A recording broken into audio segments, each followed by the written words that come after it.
All right, thank you for joining us on Worldwide Slot Car Chat, number 48. And apparently I didn't turn on my video yet. There we go. Oh.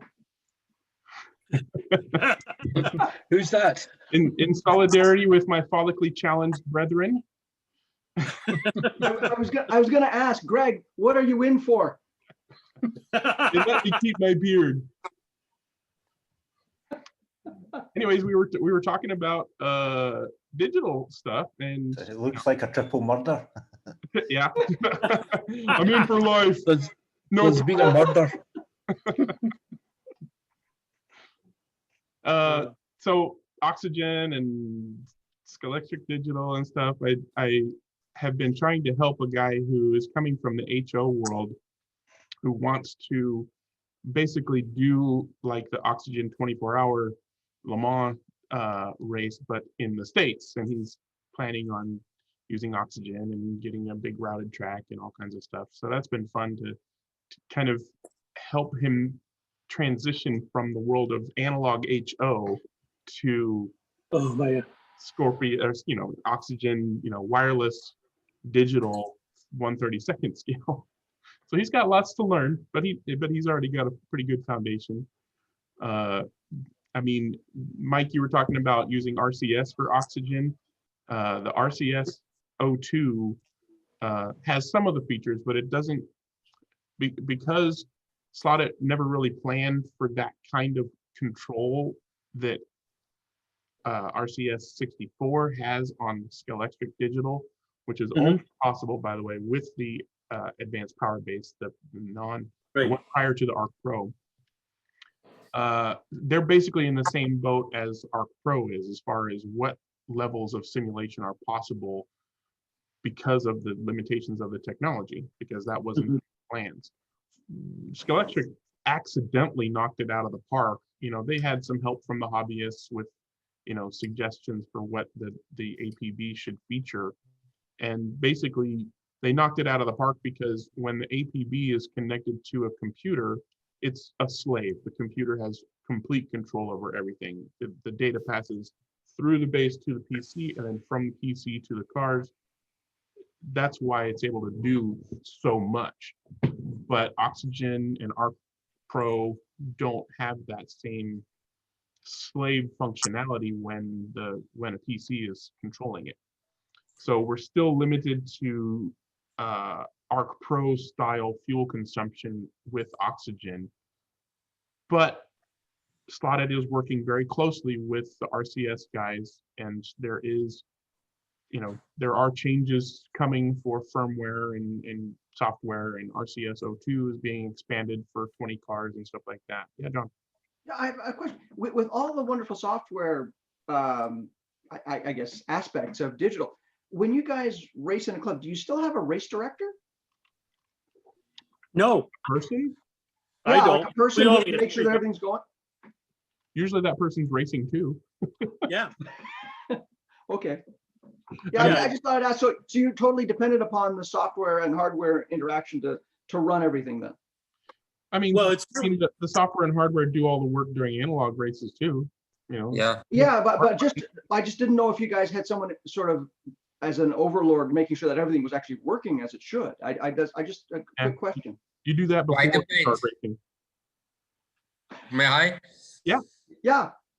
So, I mean, if you have like a smallish clubs, then as Greg was saying, the director usually is the owner of the track and is racing as well. When you go to larger events, then you have a team of people that are race directors, because you have to manage not only the track, you have also to check the software, the firmware on the controllers, the cars. I mean, it's a bit more involved, let's say. Usually you need 2 or 3 people. The director might race as well, but maybe he's one of the local teams. So, there are people racing, some marshalling, and some doing race director duties. Okay, cool. The question is, like, I didn't know if you were totally dependent on the system or whether you had somebody who was an acting Bernie. No. The Bernie that we have is the guy, the track call guy who jumps on it when we have somebody fall off, and then after a limited period of time, you have somebody, the race stops, and then you can go pick the car up and put it on. And that's as far as it goes for me. The rest of it, I set up the since we only have 3 people, setting up is fairly simple. You know, it's not like I have 20 guys all over the place. When I do the 1/24th scale analog races like that, we have somebody, one of the competitors acts as a race director. And you have marshals and somebody has a track call, push button and that kind of stuff. So that's a little bit different when you have that many people. I think the most we've ever had there is 18 people that I remember. So For the analog races? for the analog races, yeah. We on the once a month races that we had there, we would run 3 different classes and then an A main and a B main depending upon your lap time at qualification. And then the person that wins the B main would move up to the A main, and that's usually what it was. So yeah, it worked pretty well. The Goes to the worst lane. 8-lane track. So, you know, you have at least 16 people in 2 A mains, and then you can cycle out in the 8 stations, and then somebody sits out a race or 2, and then cycles back in when it's their time. So for the B main. So it got interesting. Just going to chip in with my experience of oxygen. I mean, Wayne summarized what a 24-hour is like last week. What he didn't say was, if your lap counter's not working because your car isn't counting laps, because your sensor isn't installed properly or it comes loose, no one's going to stop the race, and nobody's checking that for you. So, you know, for a 24-hour race, one of your team has to be periodically making sure that those laps are tracking up, you know. And actually, I've never been on an endurance oxygen race where it worked for the duration without a hitch. There's always something. And normally about 20, 30 minutes into the start, where everything kind of goes pear-shaped and all the lap counting stops. And thankfully, Maurizio's there, because when that kind of thing goes wrong, that's not something that's easy to do when you're an hour into a race and, you know, you have to rework everything and get everything. But not so easy. I mean, and digital racing can be problematic like that, because endurance racing gives more opportunity for things to go wrong, and it does. Wow. So what usually happens with the sensor, Alan? Well, the oxygen sensor, part of the chip, goes off on a fly lead. The B lead and the C leads are different. Quite often what happens is that it gets shaken loose, or you didn't realize that it was, how can I put it, that it wasn't mounted low enough in the car or in exactly the right position. And when you're doing some test laps, it all looks okay. But in the full kind of frenzy of racing, you start skipping laps. Yeah, and another thing, Alan, in the last 3 runs of the Henley and Arden 24-hour Le Mans, is there's been recent firmware upgrades, and there's been contentious issues around that. And luckily, Maurizio's been on hand to sort it out, as you said. So it's not just physically the car and how you set it up. Sometimes it's the mix of B and C chips has been an issue. Yeah, and that people doing stupid things like miswiring their cars and putting them on a track, that doesn't help. Yeah, it's true. It's true.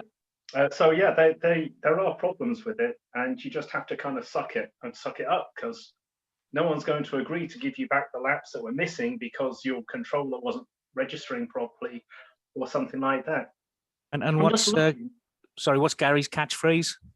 You know, when we discuss the problem and what we're going to do about it, his first thing is like, guys, it's not a mother's meeting. This is what we're going to do. And fair play, he's a very stern and he's a very together race coordinator, and he does very well to keep it all together, because we're a bunch of whiners, you know what us lot are like. So you guys have a real Bernie.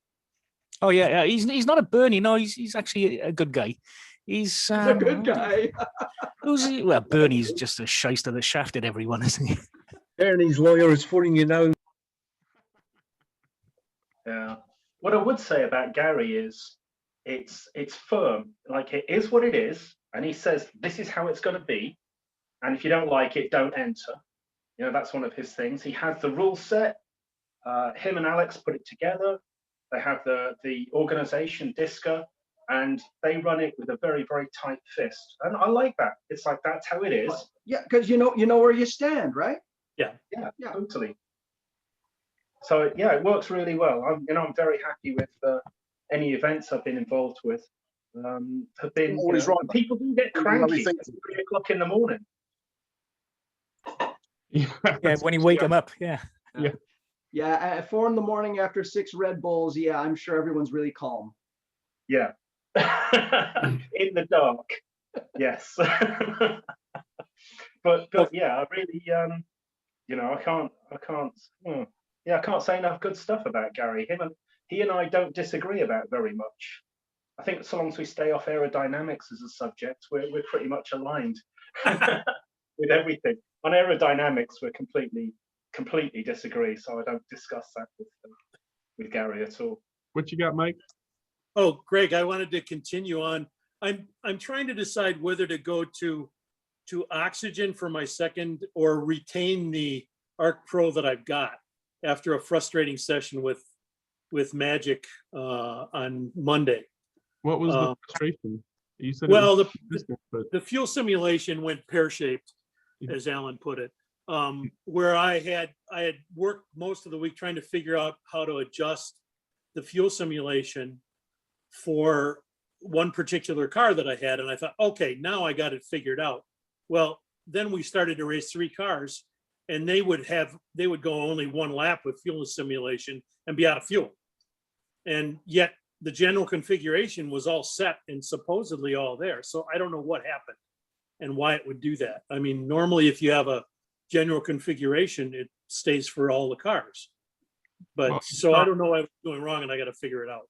Each car will have its own settings as well. So if you manipulated any of those, or they were all set the same. I was going to say that's the first thing that I would check is each individual car settings to see if any of them had a different fuel burn rate or tank size or whatever. Right. Yeah, I honestly have not. I've not race tested with Magic yet. There's some new guys in the area who have the Arc Pro for their power base. So once we start racing again, I'm sure that'll actually happen. But yeah, I've only messed around with the app and looked at the settings. I haven't really raced with it because I can't race with it on this track. So I have to set up a whole separate track just to test with it, and it's still just me. So well, I'll keep you posted because I'm going to be doing it on a weekly basis and see if I can figure it out. Although I'm an idiot with computers for sure. Well, I'll be honest with you. The RCS 02. Have you looked at RCS 64 or either of the RCS? Well, that's what I use for the other track.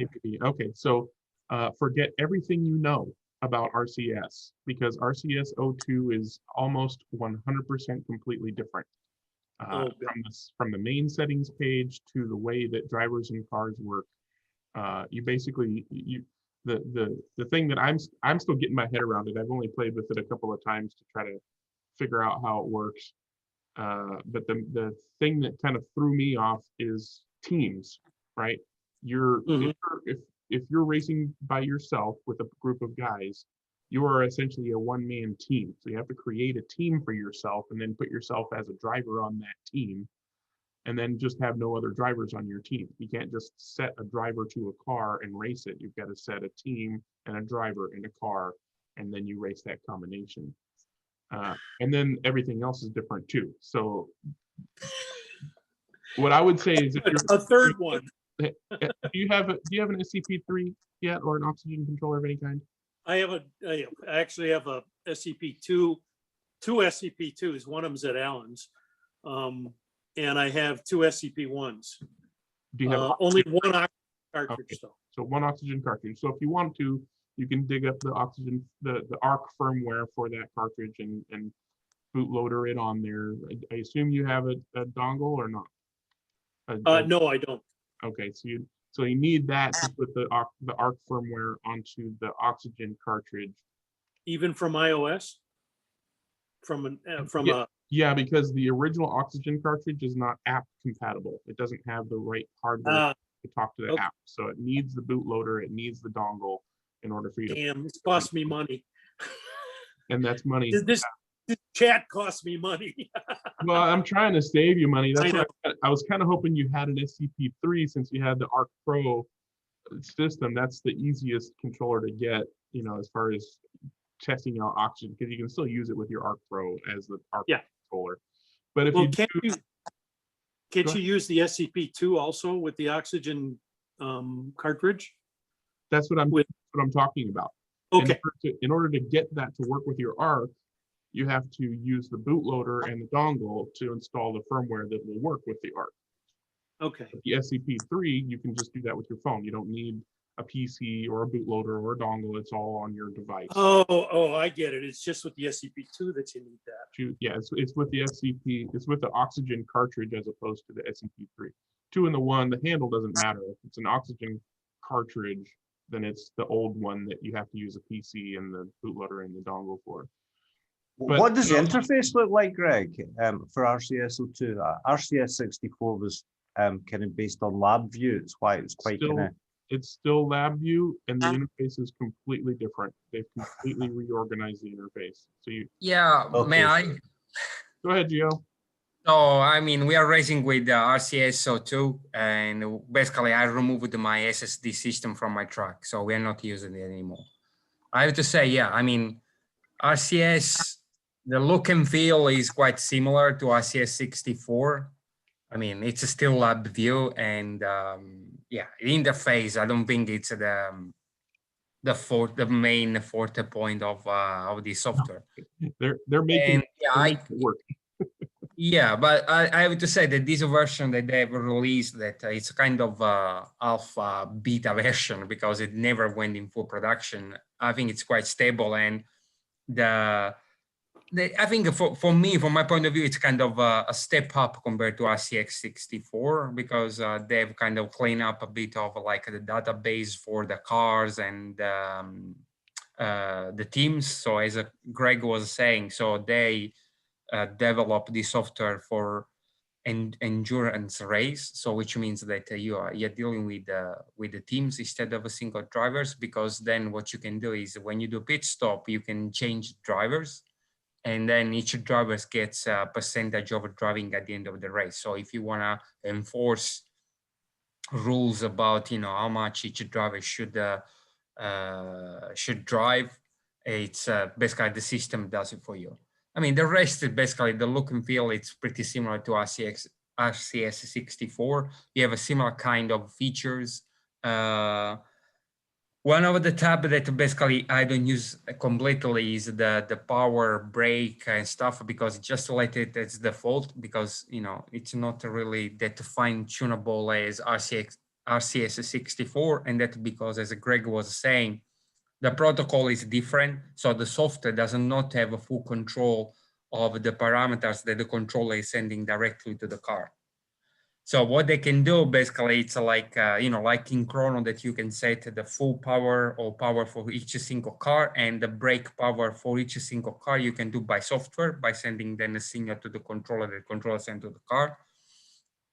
So they do the simulation using these parameters. And so you get, while you're wearing your tires, so you have a reduced brake power. And with the fuel, what's happening is when you start using the fuel, so basically the fuel in the tank gets lower and lower, you get more power. And again, you can control how much power you can get at the full tank and so on and so forth. So, and I have to say that actually it works pretty well. I mean, I don't miss, you know, the fine-tune controlling or simulation that I had in RCS64. And yeah, maybe the fact also that there is no, the other big missing simulation is the weather. So now it's always dry. Instead, with RCS64, you could set in such a way that the weather was changing. So which also means you have to kind of match the tires to the track conditions. So it's a simplified, but I can tell you, I mean, when you have like even like 6 car on the track, the simulation takes the racing to another level, and it's really enjoyable. You don't think anymore about all the other simulation, and it's done really. Simulation are really kind of realistic, so you can. It's a kind of full immersion experience, I would say. Can I ask a really dumb question? No. Okay. So when you have the fuel simulation and your tanks are full, does the car go faster or slower? Slower. I mean, you can set it up, but yeah, you can make it go slower if you want. Right, because I mean you- that's and the you way a real decide. car would handle. I mean, Yeah, as yeah, you burn off fuel, your car actually goes quicker. yeah. And less, What was that, Mike? Yeah. Well, and any less race car, yeah. braking Yeah. with that. And less braking. Oh, Yeah. Because you're heavier in a real car, right. so you have to brake harder in order to stop the same amount. Yeah, but you could theoretically should be able to brake deeper too because you're lighter. With Yeah. a full tank. When you start, As you burn fuel off. Yeah. Right. Your brakes get better. Right. Okay, cool. That's very cool. I mean, not in RCS02. I mean, this is not the Right. case. Yeah. Or I'm not feeling it. I mean, that's the other thing. yeah, not yet. And that's So- kind of what we're hoping there's going to be improvements on. When new firmware comes out, it's more control over that kind of thing.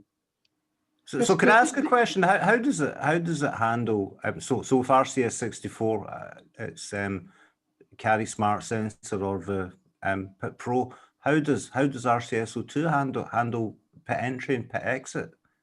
For the pit? Yeah. Does it have sensors Oh. or how does Oh that no, you work? have through the whole sensor. So you need to put the magnets underneath the track. Ah, okay, right, okay. That not for RCS 64. That's in RCS 02. Yeah.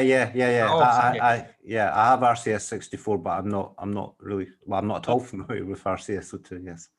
So Gio. apart from the physical pit lane entrance, you could have the same parameter done for an analog track as well, could you not?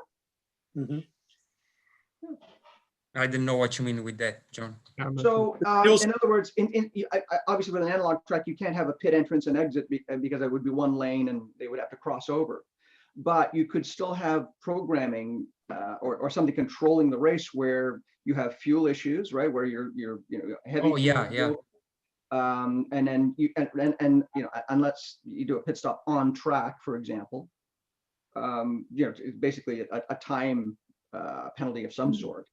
I think that you might have, I mean, there are some analog track that do that, but again, you need to have then the software that is, I mean, if you want to do some simulation like the fuel, that is basically the fuel is controlling the power of the car, basically. So you need to have the computer and the software interfaced with the power distribution on the track. Right. Yeah, and some kind of hardware that is controlled by the PC that attenuates your power to the track. Right. And similarly with braking, you'd have to have something attenuate the resistance of the braking line as well. I guess I'm not sure how that would even work on an analog slot car, but I'm sure It does. We've got it on Slotmaster. Do a race simulation as an add-on to their basic system, which we've got at Oxford. We've run it a couple of times. It works out what you draw amperage-wise, obviously, to power the cars. One thing I was going to just check with Mike is he said he's having issue with one of the cars. Are they all running the same motor? Yes, they're all. yeah. It's sort of an IROC series that I have with Porsche 911s. Yeah. They're all up the same. So they all have the same motor, and I use magnets, and they all have the same magnets. Yeah. The downforce is the same. So all three were the same. But two of the cars would not work properly with the fuel simulation, but mine would. And of course, I was accused of rigging it that way, but that was not the case. Should, right? So if you are the owner of the truck, it should have some Yeah, extra home boost. advantage, right? Yeah. It was pure coincidence. It You was, guys, you guys, and I was you confused. guys I are had all no showing idea. your love affair. You guys are all showing your love affair with slow again. It's like slow things down, put more software on, get things slower. I have to say, for me, digital racing, there are problems in it anyway, especially endurance racing. So Sure. adding more stuff in makes it more difficult. And there's nothing quite like a good analog track where you're absolutely pedal to the metal, hammering it for all you're worth. I just love that. I mean, I like digital racing, but the whole simulation thing really, really feels cold to me. I'm not really that interested in that at all. Well, And I like them both, and I'm sure Mike Yeah. appreciates both types of racing. But you're right, it's not completely different, but yeah, when you're generally speaking, when you're analog racing, you're going as fast as you can without coming off. And in digital racing, you can do the same thing and just add lane changing. You can add fuel where it doesn't actually affect car performance. You just have to stop for a pit for a few seconds every few laps or whatever. Lots of analog tracks do that.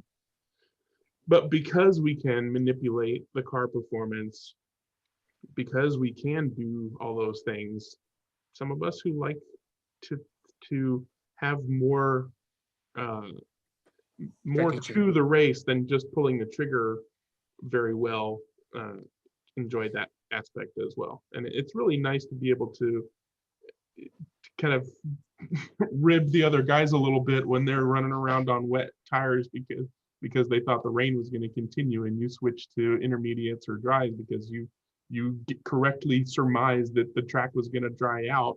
And so you're running the right tires, and they've got to pull into the pit lane to replace their tires, and you're zipping by. So hold on. So there's a rain simulation built into the software as well. Yep. Yeah, so Yeah. we install some water bucket, and then when the simulation goes on, basically you have water coming in. I can see why you do this. It's the same reason rock stars marry supermodels, because you can. Well, Yeah, I find RCS it's a great 64 is equalizer. pretty advanced. Yeah, it is. No, it's I a mean- great equalizer. Yeah. But I mean, kind of, I understand Alan's point of view, and yeah, kind of respect it. But it's if you have like a large track with lots of car, then you have enough already on your hand to handle that. You don't need the simulations. Yeah, I But got to in be a- honest. Yeah. In a Sorry. small club like what I have with 20 meters track, so 2 lanes at the moment, and 6 to 7 people on the track. So if you have like use the simulation with the fuel, so basically it becomes more like a strategic game plus the racing on top of that. So 14 minutes of racing, man, it's quite intense. And the thing is that you don't know until the last lap who is gonna win, because you might run out of fuel. So depending again how much you're pushing, it's much more involved than just going analog and pressing the throttle and try to go as fast as possible for 2 minutes like an idiot, right? Yes, you're selling it quite well, Gio. But I'm like Alan. I'm expecting what's coming up the up line, what's going down the down line. It's almost Yeah, train plus simulation. plus the traffic as well. So you are kind of simulating, kind of dealing with all that. And I do analog as well, by the way. I mean, The simulations can also be quite interesting if you're just running yourself against a pace car or pace cars. Billy Cart has a video. He's got quite a large, really nice track. And it's sim racing against the car, and he loses in about the last 3 or 4 seconds because he runs out of fuel. It really comes into its own with like that, doesn't it? When you're on your own, or just 2 of you, perhaps. It's a great video. It's on YouTube, and it's also linked in the forum. But it just shows that it's not just always about racing multiple people. It can also be add a bit of variety if you're on your own. I mean, sometimes when we're like with STS, so with the RCS 64, we were like even like with the 5 people on the track, we would put like a 2 pace car on each lane just to have more traffic. And again, it's another ballpark game, so it moves things to another again. So you put a couple of roving chicanes on the track to make it even more interesting. Gentlemen racers. Jam cars. Yeah, there's not. I've been called worse. Gio, I got a quick question. You seem to have used RCS O2 very extensively. What's the screen like for you to look at when you're racing? How clear is it for you to work out what's going on? It's one of my bugbears of Oxygen. I'm standing up there in a gantry and I can't see a bloody thing on that screen when I'm driving. Chrono is a piece of shit for that kind of stuff, right? I mean, you need kind of I haven't got a clue what I'm doing, where I am. But yeah. I mean, Chrono basically you can only use if you have a marshal or someone in the team that can tell you what's going on. So it's more like RC, is it? You know, you can see what's going on. You can see where your fuel is. So basically in RCSO2, there is a kind of a limit at the moment of 8 cars. So you cannot, or 8 teams.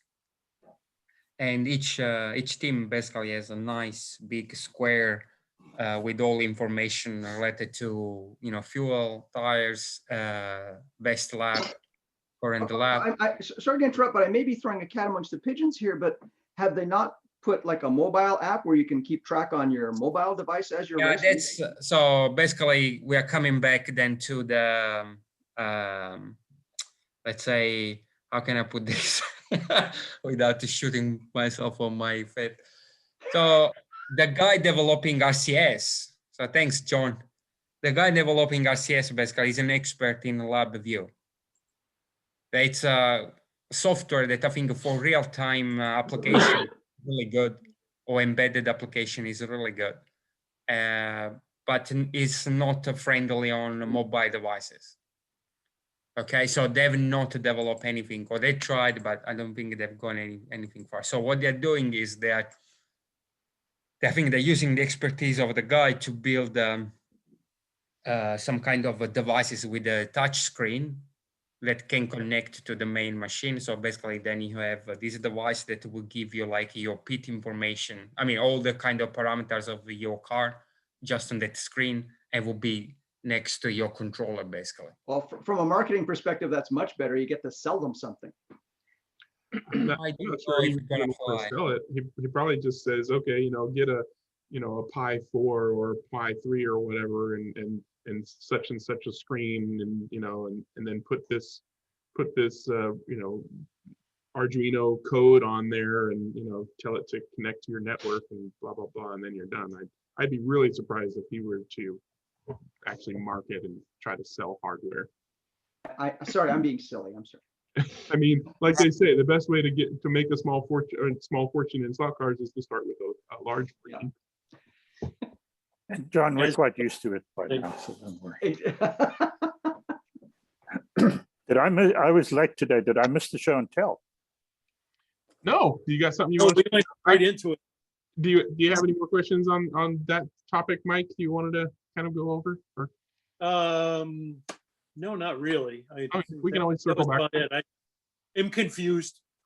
Yeah, but so Mike, I mean, I would say that, I mean, among the 3 different softwares or systems. So, you know, I think it's still, I would say the best in terms of simulation and control is RCX64 with the APB.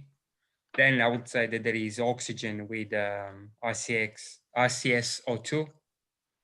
And then the Arc Pro with whatever, with Magic or whatever. Mm-hmm. So I think you asked, so yeah, put those $50, buy a dongle, and kind of, it's basically a car, right? I mean, instead of buying a new car, buy the dongle, and at least you have the full setup for Oxygen. Then download RCSO2 that you have 1 month for free and test it out, because then you have everything else, as long as you have magnets underneath the truck. Yeah. Well, the reason it came up is because one of the guys that I'm racing with now has decided he wants to possibly get a track. So should I direct him towards the APB with Scalextric, or should we go to O2 and then we can do any track we want and just have a power source? Though I would tell him to go ahead and pick up an Arc Pro set, because the controllers can be converted to Oxygen until he's ready to drop money on an SCP3. And then all he's got to do to make that an Oxygen track is to put magnets under the start finish line. And then you could bring your dongle over when you race Oxygen, and he can continue racing Scalextric digital. And with the Type-C chip, he could flash the Scalextric code on when he's just running around, flash the Oxygen code when you guys are having an Oxygen race. You know, I love the Type-C chip to bits. I think it's the best thing that Slotit's ever done. I hate How that. does RCS02 know the difference between the start finish line and pitting in and out if it's just magnets that are underneath? Because it's a sequence of magnets. So Yeah. the start finish line is just a magnet. The pit entry Ah. 2 magnets, I think 10 Right, centimeters, okay, 5 centimeters okay. apart or something like that. So what the cars have, the chips have Hall sensors in them then, I guess. The Yeah. chips have Hall sensors in them, yeah. So that's one of the Okay. tricky things that Alan was talking about earlier. The Hall sensor is not mounted correctly in the right place. or Yeah, it's it won't pick it glued, up. Whatever, Yeah. you can have problems. So What's the cost? Well, what would the entry cost be compared to RCS64 and APB, which isn't a lot of money? What would it cost for a basic oxygen system? That would be Yeah, similar? depends what you define basic.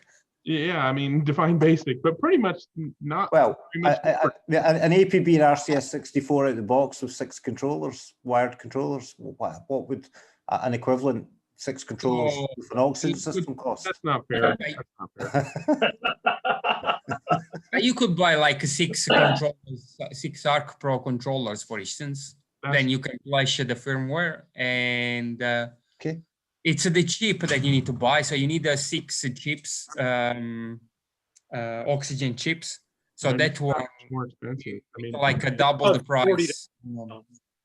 Okay. yeah, I think I picked up a bunch from Alan, 132 slot card at US for $40 a piece, which is pretty good. That's, you know, it's twice the cost of a Electric digital chip, but it's so much more capable. You know, it's basically 3 chips in one. Yeah. Please, Wigan. Yeah, Future so I'm slot just is trying to set get here, a- guys. I was just trying to get a Future handle on slot is what she's the just about to go to selling bed. argument was. That was it. I have to Sorry. interrupt. Martin is on a recruiting drive here. This is very important. Yeah, just got to get a little thumb controller for this one. Her hands are too small at the moment. No, the trigger. Awesome. Yeah, Awesome. I know you should do that, but yeah, she's got little hands. Hold it in one hand. Make and sure like it's this with the other. Yeah, get the old Sterling Moss on-off button. Yeah, her cousins all just go flat out, so Yep. she's going to learn how to do it with finesse. So grandma's just going to get a book for her to read, so. Ah, cool. Good night to the boys. Good night. Hi. Bye-bye. No, Night. mesmerized. To kind of finish out my answer to portals is basically one chip. You know, get an Arc Pro set of some sort. You know, just one of the 2 car sets is fine, and one oxygen Type-C chip, and you've already got a basic oxygen system. You can reprogram the Arc Pro controllers for oxygen, put the oxygen firmware in there. The only other thing you would technically need is the USB dongle. So that's a singular purchase for the lap counting and everything for oxygen. And then you've already got controllers in the Arc controllers. And then an oxygen chip. I like the Type-C chip quite a bit. And then you can continue using that car for SSD, switch back and forth willy-nilly as you please. You know, that's the cheapest. Is the RMS an additional cost as well, or is that included? Is that a free download? The Chrono RMS from Slotted is free. Free, yeah. RCS02 is still in beta. I don't think it's going to be free when it's released, but they're going to be doing a whole lot more to it in the coming months. Okay, so it's not prohibitively more expensive than. I mean, but if you stick with the standard controller, right? I mean, sorry, with the Scalatrix controller, because if you start buying SCP controllers, then Yeah, it's expensive very quickly. Yeah. it's more expensive, but it's bloody worth it because yeah, no, I mean, you have all kind of a control. I mean, racing gets to another level, people. I mean, there is no doubt about that. When you move from any kind of, you know, super simple controllers without any brake or whatever, and you move to the SCPs. I know, yeah, you have all kind of parameters that you can check and set up. What is the standard price for a SP3 controller? About I don't know. Yeah, I mean, 200. I don't know. It's like by 140 bucks USD. 140. just the handle or oxygen one. SCP-3. Ah, okay, yeah. SCP-3. Bloody cheap. I mean, That's very reasonable. That's basically that's the same cost as your lowest end adjustable analog controller, right? So a 2-knob professor motor controller is considered fairly standard for club controllers because you have sensitivity and a brake adjustment. That's a $140 controller right there. So the SCP-3 has that and additional controls. Okay, you got to go to an RC store or Amazon and get a $10 LiPo battery to stick in the handle, but otherwise it's ready to go for oxygen or arc base. Well, And on the other side of is this, also the SCP is also very capable on an analog track. Yeah. You know, if you have the high amp cartridge, which is the one I use, absolutely perfect. I mean, I've not seen anyone with a controller that works any better. And all the functionality that you get used to in digital works really well on analog as well. is anyone up to the 2-wire challenge? Eh? Is anyone up to the 2-wire challenge where you just That's the on-off. 3 wires, 3 wires. now, see, now we've already complicated something that was simple. I'm gonna get a Morse code paddle to do it. Good luck. You drive your car with no brakes, John. That's scary. Get the dual Been paddle. there, done that. I need for me I need like 3 wires, one for changing lane and the other 2 for power. Oh yeah, there you go. Mike, So the one thing I wanted to ask you, that's one I had in the back of my head, with the Type-C chip that you put in there, does it still respond to RCS64 the same way if you use a plug-in controller? The true speeds of the gun. if you put the Scalextric firmware onto the chip, it is a Scalextric digital car Okay, that's what I want to know. in every way. Okay, And same for when you put Carrera digital firmware on it. It's a Carrera digital chip with a couple limitations, like it doesn't do ghost mode or pace car mode. It's just a regular, race it around chip. And then you put oxygen firmware, it's an oxygen chip. That's why I love it so much. yeah, I agree. All right, Yeah. sounds like we beat that dead horse. Do we want to move on to Dennis's show and tell? Sure. Go ahead, Dennis. Oh, okay. Yeah. This just came in. The new NSR? of course, the NSR 917. See if I can get a spot where it doesn't. Bit higher, Dennis. Bit higher. That's it. Perfect. Blaring out, yeah. Yeah, there's just so much glare Yeah. from. Let's see what I can do here. Actually, Dennis, what's the width closer to across your the face back? would be fine. Closer to your face. Yeah, there we go. We can see. Well, yeah, perfect. There we go. Yep. Yeah. I think it looks better with the There you go. Put that back in front of your face. I'm kidding. So yeah, it's a nice car. This one I've already taped the pod up. It's got the standard, the same sidewinder pod that all of the NSR classic cars use. They've done a pretty nice job, I think. I've tuned this one up and been testing it on my track and running it against the NSR 908s, and I find the 908 is actually still a little quicker. And I think mainly it's because of the wing and the extra weight at the back of the car here. Because my best 908 is one of the originals that has no fins or anything on it, and that's the most nimble of all of them.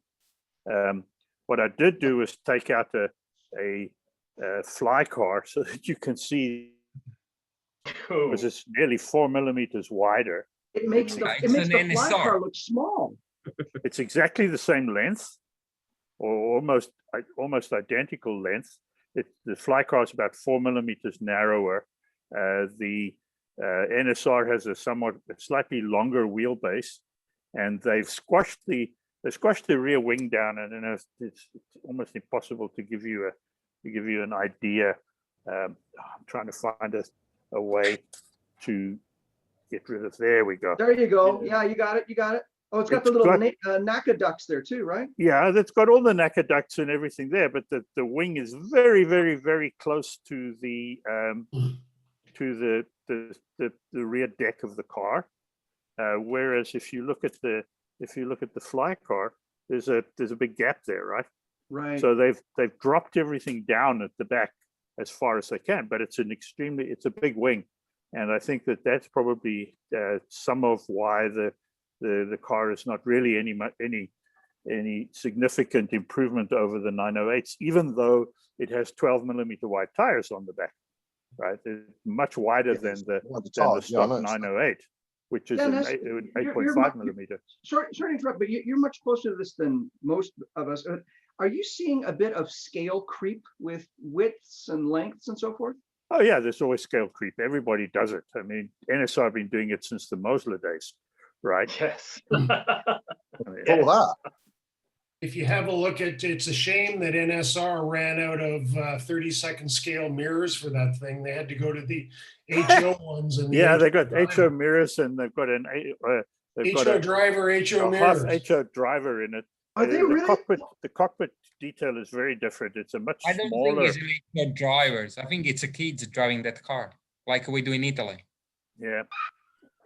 I guess So, every but anyway, I mean, every it's driver, a nice every car, driver's and, Novolari. I think it runs well, and it's going to be a nice set of cars. And then something else that I got that's kind of interesting that have been coming out are these Fly, what they call the Fly Sports Series. This is a 917 Vic Alfred Kurt Ahrens car, and they have something. They come out standard with an Oliver Sidewinder chassis now. Wow. With aluminum set screw wheels front and rear, very narrow, very hard tires up front, a podded chassis. The rear tires are quite hard, but they actually grip reasonably well. Really nice gears. The only thing is that they use nylon bushings at the back, which I would have, hoped that they would have used a bronze bushing, but they didn't. It's a stock Fly motor, so it's not really a lot quicker, but it actually drives really, really nicely. It has one of the Fly Racing style guides, which is a little deeper and a little thicker, and it works pretty well. What do they sell it for, Dennis? Oh, I'm trying to remember. I'd have to check it quickly. Hold on. Roughly. Let me, yeah, I'll look for it in a moment, Steve. And then they also have a 908-2 in the series where they've used the original chassis, the original Sidewinder chassis, but they've given it the same mechanicals, the same front wheels and tires, the rear bushings, and the new set screw wheels and gears. So they're pretty nice, for a Fly car. Not bad at all. So the 917 is the one with Oliver. It's an Oliver chassis. Yeah, well, there you could see the Oliver mark in the middle, but it's obviously been specially made for Fly because it has the Fly emblem up front. And I've taken out there were 5 screws holding the body on, 2 at the front, 1 at the rear, and then 2 on the sides here. And I decided there's no way I need 5 screws to hold the chassis down, so I took out those 2.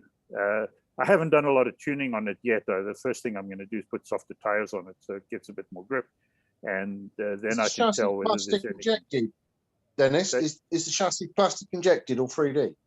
No, it's 3D. It is 3D. All right. Yeah. Cool. Mm-hmm. So in the car comes like that, right? With the 3D chassis and all the mechanics like that. Exactly like this out of the box. Yeah, cool.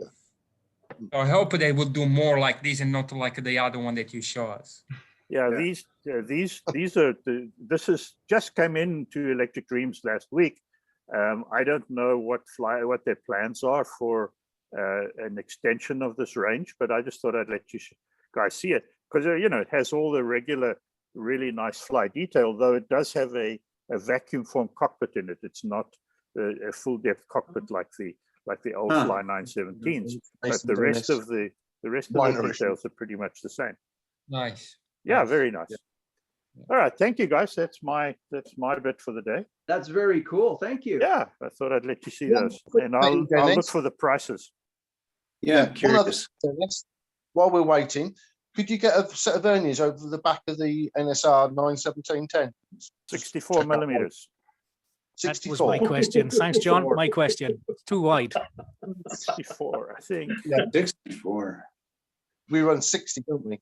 NSR Classic 60. 62. Well, across the outside of the sidewalls, it's 63. Across the outside of the body at the back, it's 64.1. Yeah. Yeah, John, I think it's 62 in classics and 65 in OpenGT. Yeah. Yeah. So Well, banger. NSR has 25 never and one- oh, no. apologized. Yeah, with slightly narrower tires on the back, you could get down to 62 quite easily Yeah. across the tire. But even the chassis itself, Yeah. well, actually, the chassis itself is only 59. Steve, it looks Across like you've got something there, Steve. Oh, I was just measuring a flight when he was talking. Oh. Yeah. Yeah. I mean, it's cool that they're doing a potted chassis and everything, and obviously working with Oliver, and Oliver's basically producing that 3D printed chassis for fly cars is pretty cool. Yeah, yeah. I think I don't know whether whether Oliver themselves are printing it or whether it's a shapeways print or something. I'm pretty It's sure not a filament print. It's one of those sintered prints. So I'm pretty sure I saw somewhere that Oliver has their own printer now, and that's why they're And the design on the inside, if you look at it, is very similar to things like Thunderslot and NSR, in that above the screws that hold the pod are those little saddles that are on the top, so that you can adjust it all from underneath. So yeah, it's new technology for them, and it looks pretty good. It's just kind of the way in which the motor is mounted on that pod. So it's the plastic side, or it's the metal side that is next to the. No, it's driving off the plastic end. So it's okay, that's but it hooks in that side, so the molding is complete over the top of the plastic end bushing, and then it clips in on the can side. But it it's driving off the end bell side like all fly cars. But you cannot turn the motor 180 degrees. No, it's not perfectly parallel. It's at a very, very slight angle, maybe 1 or 2 degrees. I hope they will do a pod that will take the motor on the other orientation as well. Yeah, it would be nice, wouldn't it? Yeah. But no, it's all offset for that drive. I think it would be difficult to do it. You'd need a completely different pod. What I forget. Why do some companies still do it off the end bell? Because they always did. I don't know why. Because they're just habit. Yeah. Are we back to that motor thing again? I did miss to tell you when I was doing the motor expose, the motor formats 2 weeks ago, is that on the Sidewinder diagrams, slotted show an end bell drive for a Sidewinder, and it's listed as old Sidewinder. Right. So those used to be there, and obviously Slotted changed that. Yeah, and it's not that long ago either. Yeah, but they still haven't changed the inline, you know? No. Although their inlines, very, very early on, their inlines were the other way around as well. Yeah. They were can drive. But the Sidewinder pods from Slotted, the new ones that are can drive, at least it allows you to screw the motor in, and it makes a massive difference to the car. Yeah. Yeah. Good stuff. Anybody else got any show and tell? Go ahead, Martin. Well, I was going to show you my new haircut, Greg, but you've ruined that for me. I'm sorry, man. I stole your thunder. You know, I spent like $12 on this. Come on. $12. Yeah, I could have got you done for half that price. Yeah. You know, I can be your hairdresser. Come on around. Yeah, Greg and I've got this thing. We've got this thing down pat now. That's the way, Alan. That's the way. Hairstyle is the way to go, man. It only cost me $1,500 to get to you, Greg. Hey, you know, we could race. Well, I'm out of topics, so I don't have anything in my grab bag. So if anybody has anything they want to scroll back on or talk about, If we're on an intermission, I want to apologise to John for calling an American last week. So nobody from Geddy Lee's hometown should have to put up with that kind of shit. Alan, no need for an apology. In one of my work lives worked for British Airways, and that I was really used to that. John, did you go up 10 octaves like Geddy would? What was As the an reference? American, I think the apology is owed to us. yeah, you guys are insulting us. What was the reference to Geddy you don't Lee? want to confuse a Canadian with an American. You know that's what happens, because you know what happens. 5 of us get together, a hockey game breaks out. That's right. Yeah. What was the Or better reference? still, a fight breaks out and they call it a hockey game. That's was the exactly reference to right. Geddy Yeah. Lee? What was the He reference? was, Chris, he was born in the same town that John lives. Yeah, well, he's my next door neighbor. That's true. It's true. What, Geddy Lee is your next door neighbor? Yeah. Wow, I'm impressed. Yeah, well, it's not like it's just a guy who lives next. It's not like a big thing. I just wasn't sure what the reference was. Wow. No, so yeah, no, just I was apologizing for John for calling American last week. Okay. And being a big fan of rock music and metal music, you know, and Rush being Toronto based, fundamental to my listening when I was a teenager. Fundamental.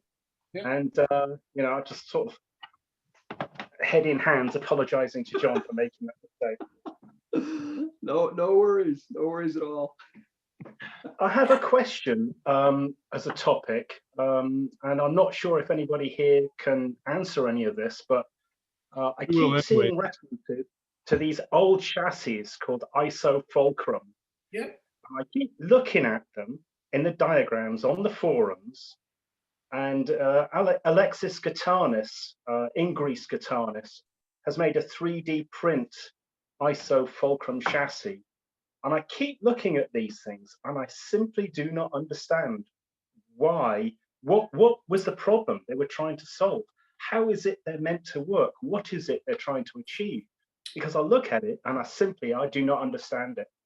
Well, I'll take a stab at it. Initially, back in the early 60s, a few of the drop arms started coming out. So you had drop arms on chassis, and they were predominantly certainly good today for rally tracks anytime the front wheels are coming off the ground. And they were okay on some of the early commercial tracks that were a little bit bumpy. The ISO was sort of step 2 in that now what we'll do, we'll create a central tongue, and we'll put the motor and the gears and the wheels. So now we're basically going to make a really heavy drop arm and keep the guide in the track. The problem is with the hinge is that if you have side pans and front wheels and all the rest of this stuff, they are free to move upwards and not provide any support for a chassis, which is good in a 32nd scale environment. And in a 24 scale environment, you've got the weight of the pans and the front axle and the front axle tube not doing anything. It's just along for the ride. So fairly quickly after, the hinge was, the guys figured out that if you could locate the weight onto the guide tongue or the front of the chassis, now the side pans and the front axle actually work to keep the guide in the slot. So that was the big premise of it. The rear hinge ISOs basically disappeared in the late 60s. There's still sort of an ISO reference to the chassis. There's a hinge that separated the center section and the pans of the chassis that sort of moved up and back and forwards and stuff like that. But Cox sort of came out with that with a La Cucaracha. It was the Coxla Cucarachas worked well, but it really didn't have much to do with the isofulcrum chassis. They had a really low center of gravity and tiny tires and a whole bunch of other things that really helped. Alex has, done one. Good for him. It's nice to experiment. For the type of racing that you do, there is zero need to have an isofulcrum. Like it's a negative, Alan. It's not going to help you out because for your racing, the front wheels now do not support any lateral pressure on the car from the front end, and you're taking half the weight of the chassis and not putting it on the guide. Okay, so the idea or the intention was to somehow float the front end of the chassis, like the front of the body and all that kind of stuff, and yet to keep what did Scale Electric call it? A power sledge. I think Scale Electric, power sledge. So that the motor is integral to the whole thing, right the way to the guide, and then you're trying to float the front of the body in that way on an isofulcrum. Yeah. I mean, I'm not interested in buying one. I'm not that interested in building one, but I'm really curious. I mean, the idea of it and how it works and why it works it was a mystery. So I thought I'd ask. Well, of course, carry on. Yeah, there's lots of things that have come up in the slot car industry that have not worked. So, I mean, just because you see something, don't assume that, oh, this is like some genius has come up with this thing and it's just going to be spectacular. Back in the days that came out, that was, mid 60s when new slot cars were coming out every single day. And they sold millions of them. So there's a lot of marketing stuff. The fact that there was some movement in the chassis between the central power sledge drop arm that's holding the motor and the rest did reduce some vibrations somewhat. But reducing the efficiency of the chassis to hold the guide in by eliminating all the weight from the guide shoe and just letting it flap around made no sense whatsoever. Still doesn't. The only time that I've seen that make any sense whatsoever in modern times is when you have, and it doesn't happen very often anymore, but there were some proxy series some years back where they were running on both wood and plastic tracks. And so the height of the rail or the brake changes from one track to the next. And if you're sending a proxy car away, then it seemed to me that building an isofulcrum car would allow you to set the car up for a track that had a slightly raised rail, but it would still have good contact on the braid on a wood track where the braid is sunken below the surface, because it allows the front of the thing to drop. However, of course, that still means that you're losing some of the connection between the front wheels and the guide in terms of the stiffness of the chassis. But I built a couple like that, and they seem to work pretty well. Okay, thanks for that. I think I'm getting the gist of what it's about. And the idea was to get the weight of the motor on the guide. That was really the idea. Yeah, whereas modern slot car chassis design is all about isolating the guide away from the vibration and kick of the motor. It's a completely different train of thought, and I think we can clearly see that the modern motor pod designs are definitely prevalent. That is the direction that everybody's gone, and there's no sign of anything new coming along that's going to replace it. The one thing that was new for a while, I remember Brian Saunders doing it on a couple of spring steel chassis that he built that were raced alongside plastic cars, and that was to put the guide on a flexible arm to allow the guide to move side to side a little bit. The idea being that it would cushion the impact as the car went into a turn, and the guide slams up against the side of the slot as the car is turning. That little bit of give would allow the rear end of the car to be a little less nervous. And I built a number like that with these flexible mounts, and Alexis copied a lot of those at one stage too, when he was still building piano wire chassis. But I must admit, again, I don't know that it made that much difference. But a couple of the spring steel chassis I had from Brian that had that on it, those chassis were magnificent, but it probably for another reason. Okay. Yeah, when I think about modern slot car design, it's like a snake going around a corner. You know, you hit the corner first, the guide moves, then the chassis moves, then the front axle moves because that's not connected, then the body moves, and eventually the motor and the pod kind of start to traverse the corner. So you've got all these little notches as the car goes around the corner. And I keep looking for things like that sliding guide blade mount, and I thought that's another way to soften the blow.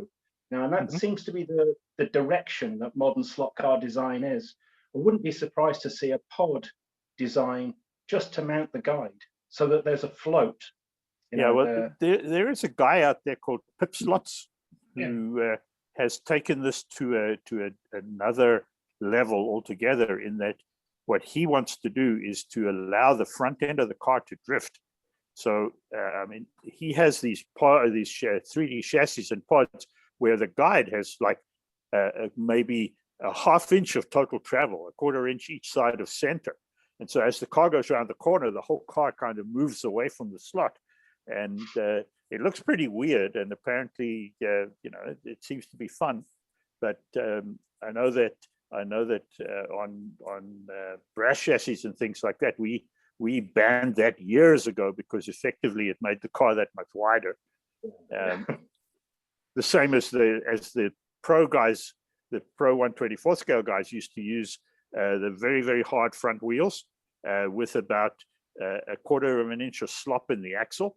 So as you went through the turn, the centrifugal force through the outside front wheel, a quarter of an inch outside of the body, as the car was going around the turn, and that eventually was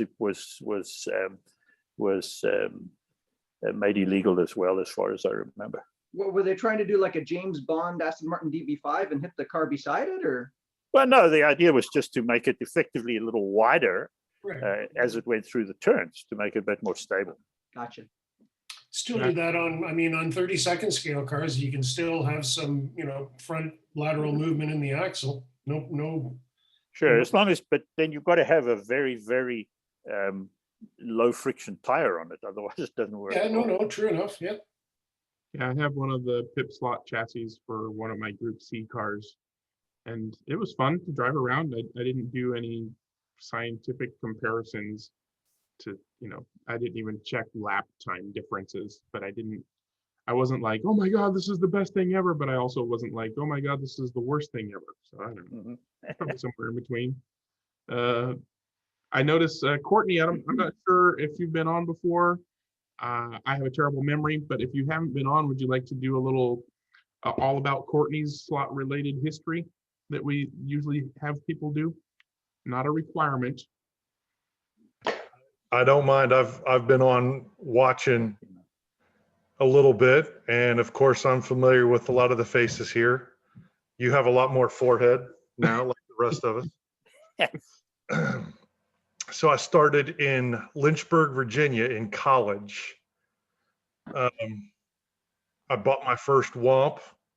So I grew up in Ohio.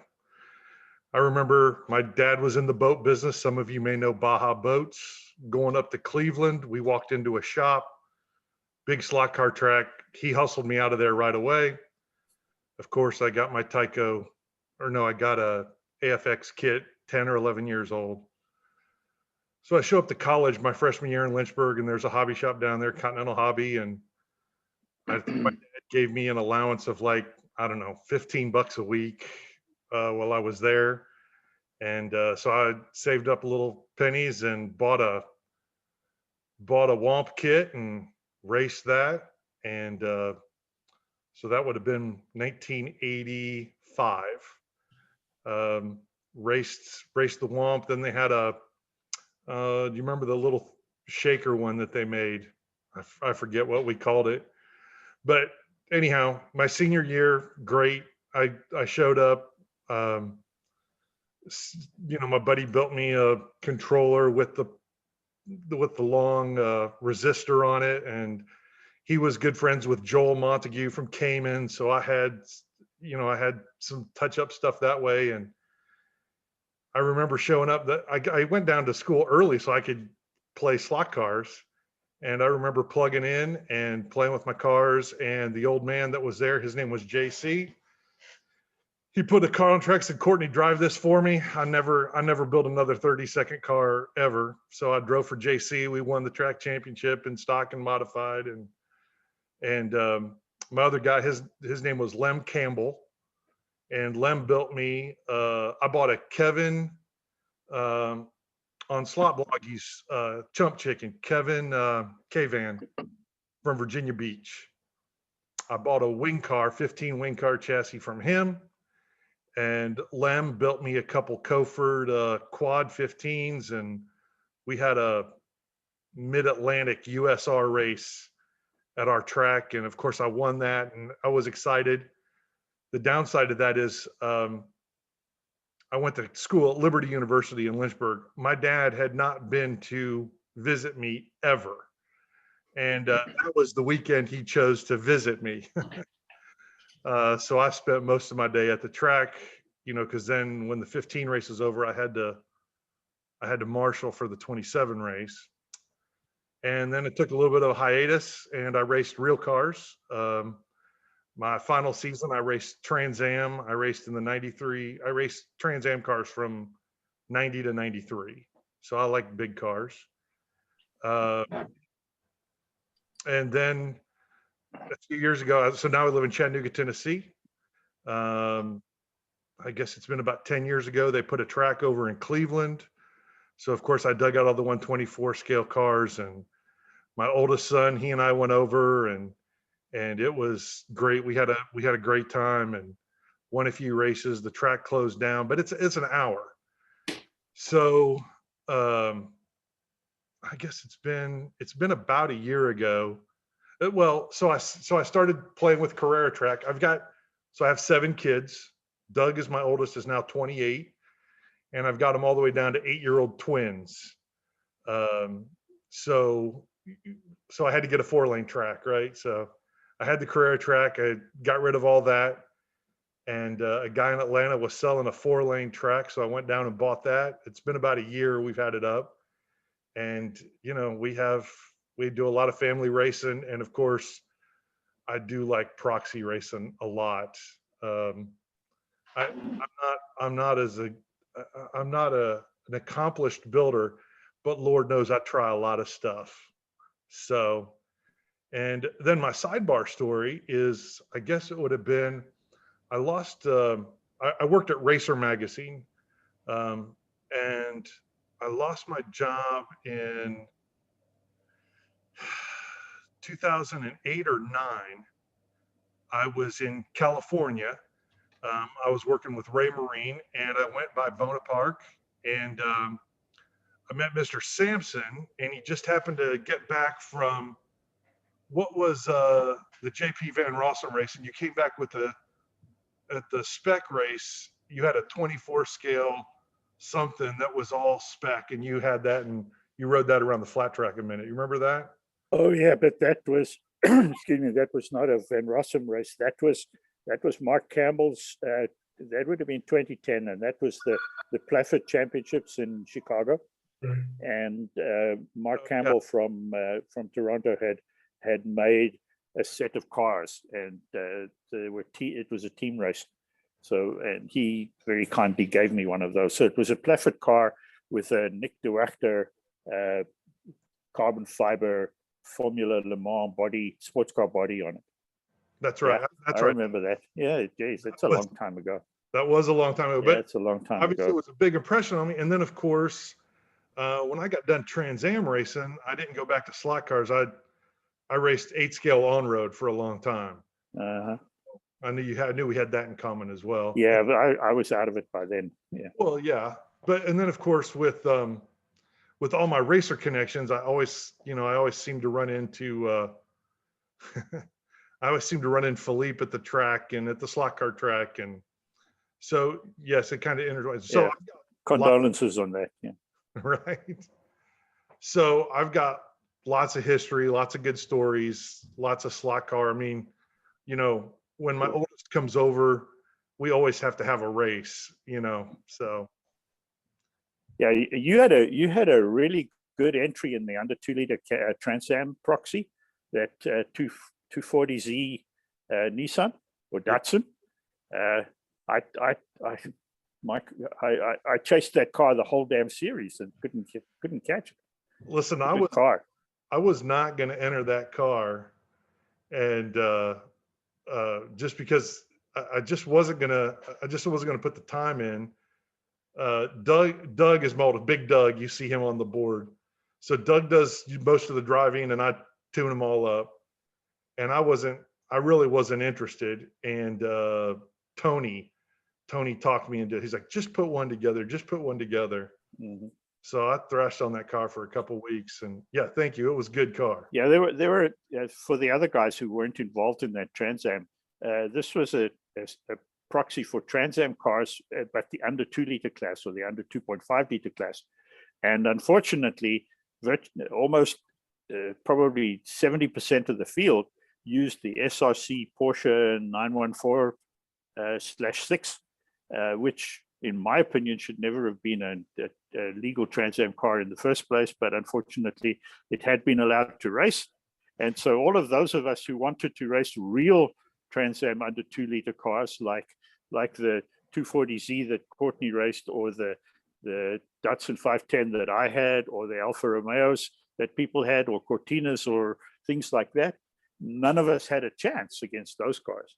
So there became like this little sub competition inside the whole thing, is to see who had the best non-Porsche 914, and Courtney was the guy. He had the 240Z that went really well. Yeah, it was a good car, no question. But I had a lot of help, and of course, I think the guys down under, there's a good board down there, and I finally, because the last Can-Am I ran a playfit car, ended up 10th, I think, but that one had the stabilizers on it. That made a huge difference in that car. Yeah, there's a guy in Australia. His name is Cameron Nielsen.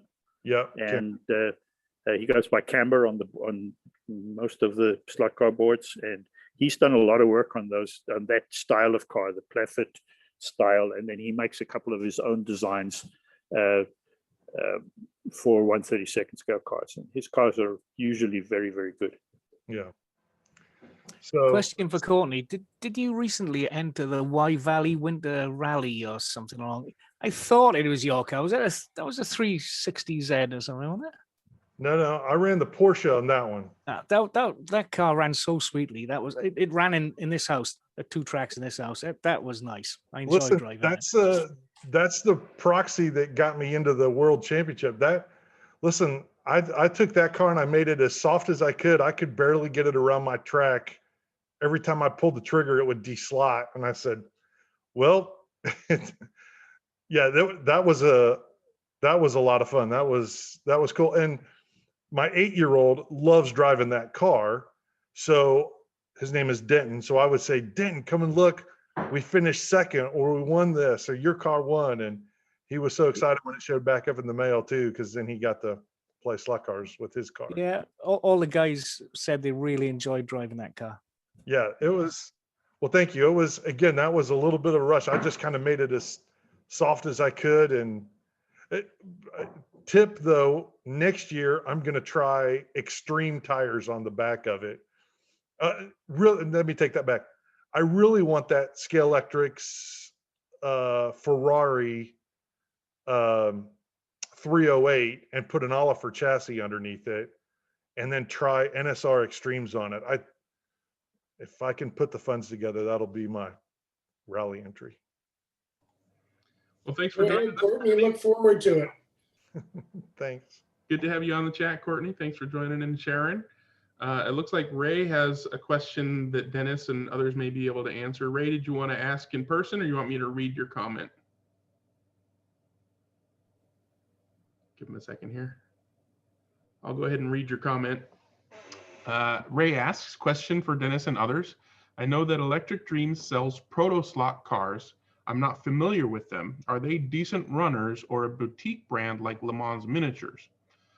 And then he's got another question somewhat related. I'm also curious about brands like Osterero. Are they so expensive because they are custom built and detailed, or are they also good runners? We'd have to say yes, yes, yes, and no, no.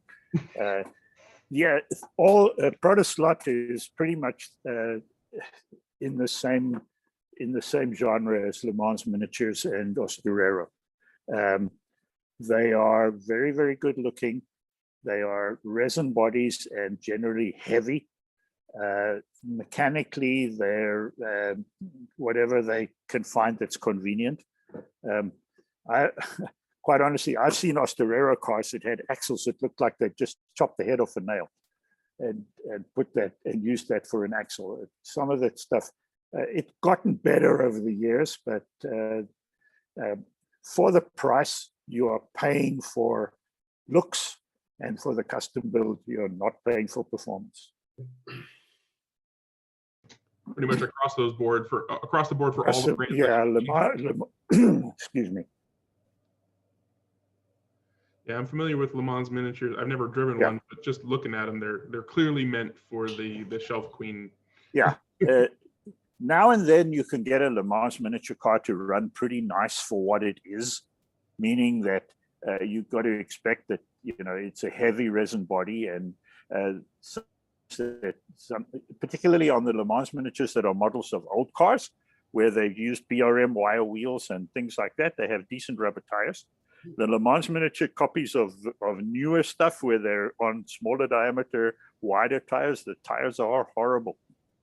The chassis are all made out of bits of resin. They're bolted together. There's a motor pod and a chassis pod, and there are screws that hold the thing that hold the car into its box when you buy it, that go right the way through the chassis and into posts inside the body. Right. I had a Rondo the other day that I was trying to repair because the box had been dropped, and it had actually broken these posts right out of the body. And you look at it, it's just this enormous amount of heavy resin inside the thing. They're not intended as race cars. That's for dead sure. Some of the Osterero cars, like their Formula One cars and the Indy cars, and one or two of the older Indy roadsters and things, have fairly reasonable chassis and quite nice mechanicals, but in general they're not great. They suffer like flies do. The guide is too shallow. The way the guide's mounted is so floppy that the car just about falls over. It hasn't. Those cars have never met a turn that they like. I mean, that's for sure. They keep going. They might be good for a dragster. They have about the same amount of cornering capability as a dragster does. They're good for people who own slot mods tracks. Yeah, I guess.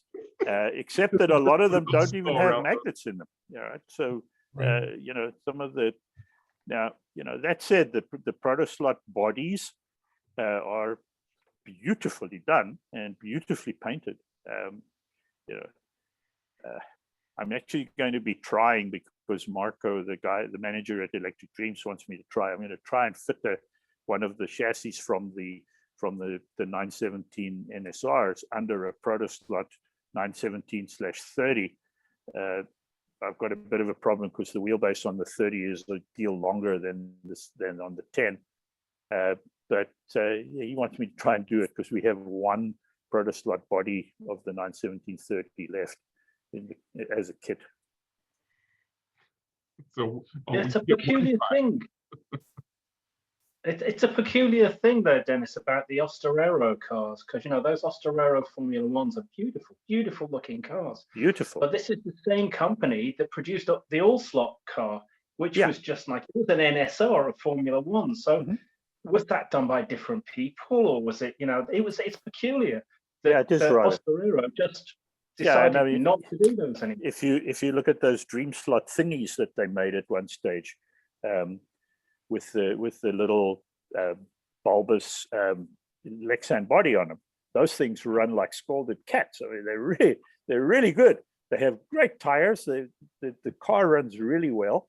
The old slot cars run fantastic, but the Osterero cars, I guess it's a bit like Racer and Racer Sideways originally, all one company.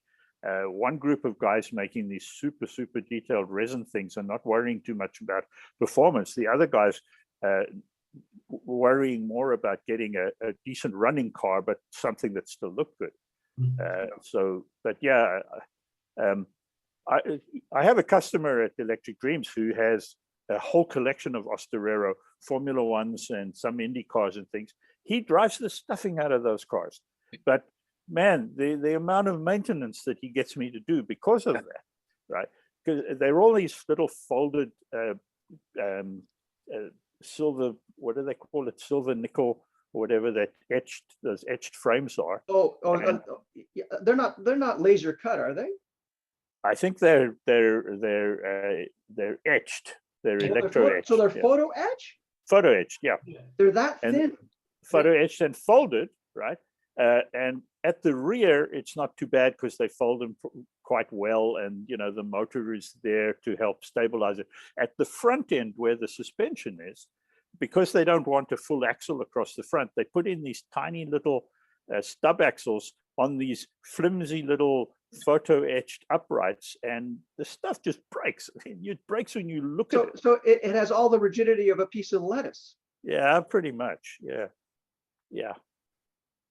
Yesterday's lettuce, not even today's lettuce.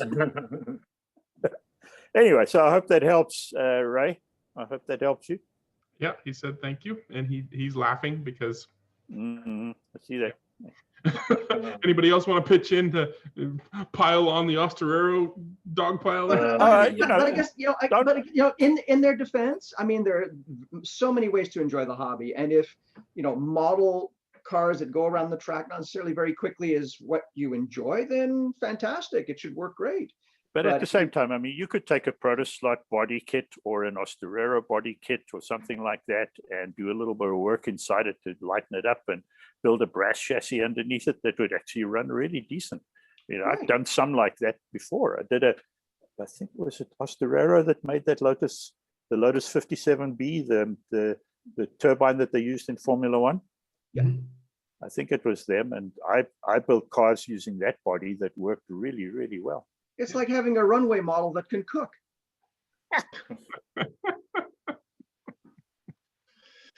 I'll see if I can find the photos. Dennis, you mentioned Sideways, earlier. I mean, Sideways was not a mark that I was really that familiar with before I started club racing. But Sideways seem to have managed to corner a piece of the market, which is the Group 5s. Yeah.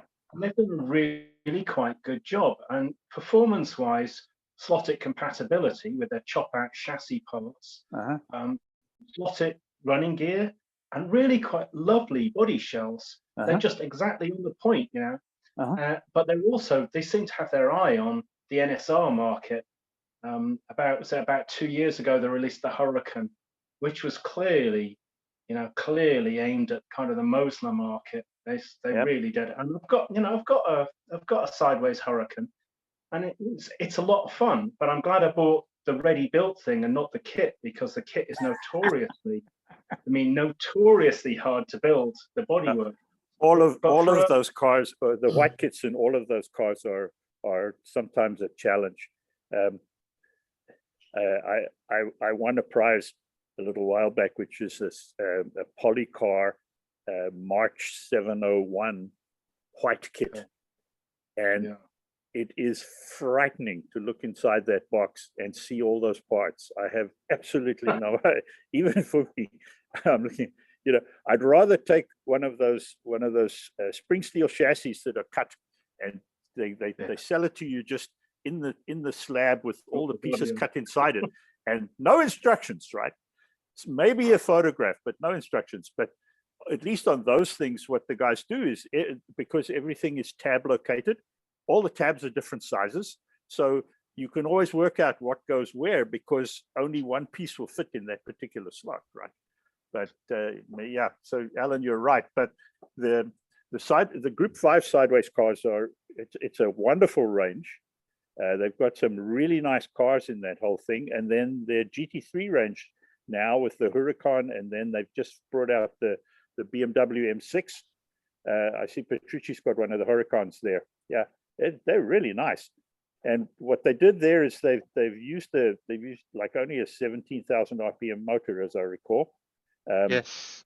But it's nice and drivable, and the stock rear tires work pretty well on a wood track. So yeah, it's good value for money, I think, and they're very pretty cars. And they sell Yeah. rubber mounts for the wing. Yes. They sell rubber mounts. I haven't had that problem so Yeah, far. rubber mounts for the wings. Got to have the rubber mounts. Got to have the rubber wings for that Huracan, definitely. But it occurred to me that the manufacturers that are really making headway are finding these little niches. You know, Thunderslot are sticking with that classic kind of GT type thing. Polycar have definitely gone for this Polycar gearbox classic Formula One range. Yeah. And it's great to see these unique things, you know, a manufacturer chopping out a piece of the market and saying, I think I'm going to make this mine. But the difficulty is now, what is left for somebody to enter and say, let's do, you know, this. Oh man, if I had money to start up a company to make a slot car and get into a particular genre, there's one genre that nobody has touched yet, and it has tons of cars. And that is the single-seater Formula 5000 derived Can-Am class that came after the original Can-Ams, right? After 74, when the Can-Am stopped, then they restarted it as a single-seater open sports car, but with covered wheels. And what most of the manufacturers did to start with, they took their Formula 5000 car, which was a single-seater, and they just put a closed bodywork on it. But yeah, that's how Newman Haas started. Yeah, sure. Yeah. And there are dozens of different body shapes. I would love hundreds of liveries. Well, I'd love the Jacques Villeneuve Frisbee. Like it won the championship one year. Anybody the Frisbee. There were a number of Lolas. There was a VDS. There was a Spider. There was a Ski. There was a Rolt. There was this. There was that. There was the next thing. And there were some weird and wonderful things. UOP Shadow, was that one of those? They did run a Shadow, but the UOP Shadow that we know best is the DN4, which won the last of the great Can-Am series, which was 1974. Right. I mean, Budweiser was a big sponsor for Newman Haas. I mean, yeah, Budweiser had a Spider that Keke Rosberg used. Well, Patrick Tambay drove in the Lola series T530. as well. He won the championship one year with that. That's a wonderful slot car body, the T530. I've used those. Better Bodies make them in vacuum forming, and I've used those often. It's a really, really good slot car body. But a lot of those cars were like that because are good for slot cars because some of them were still downforce cars, so they have very straight sides and not a lot of underbody work, and certainly not a lot of overbody aerodynamics. So they're not sculpted the way that modern LMP cars are. So there's much more space for a motor underneath them. Well, they'd be a good candidate for 3D printing, wouldn't they, Dennis? Yeah. If you could get the files. Well, help a guy out here because I have no idea what kind of cars you guys are talking about. Somebody want to Google some images and do a screen share or something because I am lost AF. Dennis, well, yeah, but you're right, Dennis. It was sort of old F5000 cars with bodywork. Yeah, Dennis, it's funny you say that. I was thinking, what would be a cool Lexan proxy? And I got on there, and you're right. Beta makes a few of those bodies. And what if we did a Lexan proxy with, wire chassis under them of the single-seater Can-Ams? And I mean, and the drivers that, I mean, even Alan Jones, I think, participated in the series. Oh yeah, lots of them did. Lots of drivers came because there was money. Yep. Was Can-Am, all right, so was Can-Am the last unapologetically no rules kind of formula? Whatever you could cram in, you could do. But then by the time Jim Hall got the 2J, the rules started kicking in, and the 2E, they started regulating how the downforce was going to be put. Yeah, I mean, they had some really weird cars in the original Can-Am. Yeah. They had one car that had like 4 engines, one on each wheel. That's and right. They tried to sync them up. Yeah. Oh, love to drive that one. No, thank you. MAC, it had 4 McCulloch 2-strokes. Yeah, and 2-strokes yet, right? Yeah. We need more power. Oh, I'll do 2-strokes. Yeah. All right, I've got some images if you want to see them. Yes, please. Let's see here. Try this. Okay, so let's take that away. So this was the Frisbee. Yeah, This that was one the, up I was here. going to say that's the Frisbee that Jacques Villeneuve had. There's another as well. Can-Am car. This was one of the Lolas. So they were these single-seater cars, right? Hey, that's Mosport. That's Mosport. That's Mosport, yeah. Hey.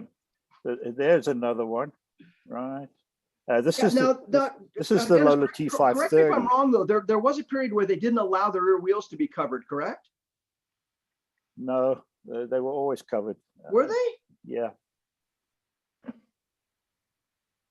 Not in Formula. You're thinking Formula 5000, John. Oh, I'm sorry.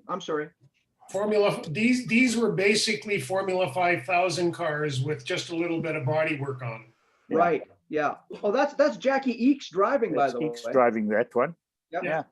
This one was called a ski, and it was an open car, but it was kind of like a reinterpretation of Jim Hall's Chaparral 2H concept, where you covered the driver up as much as possible. The ski was the body shell that was favored when I was doing radio control 12th circuit racing. Yep. That's Back right. in Yeah, the it was mid- for a long time. Mm-hmm. No, that was the one. There Yep, was nothing to touch it, and it Yep. was ugly as sin, but it worked like hell, and everybody used it. Yep. Yeah. All There kinds. is, Icelandic yogurt. There's a Formula 5000 Lola on the left-hand side there, driven by Andretti. Yep. So that Yeah, was, there you could see that was a 5000, and then Yeah. they just took those cars and they Put put some fenders they on put a them. body on. Now Well, there's the 5000 series on its own was a great series. So there's a Shadow, but that one is they modified from the DN4, Right. which was the Group 7 car from 1974. Then they took the big engines out, put 5-liter V8s in them, and changed them to single seat. And I think this was called a DN6, and it's By a the little way, the sponsor on narrower. the front is actually a Toronto radio station. Uh-huh. Yeah, so it was still a pretty big series back then, right? Yeah. So yeah, it would have been a nice way of doing things. Is that a powerboat nearest us, that Invader? Looks like it, doesn't it?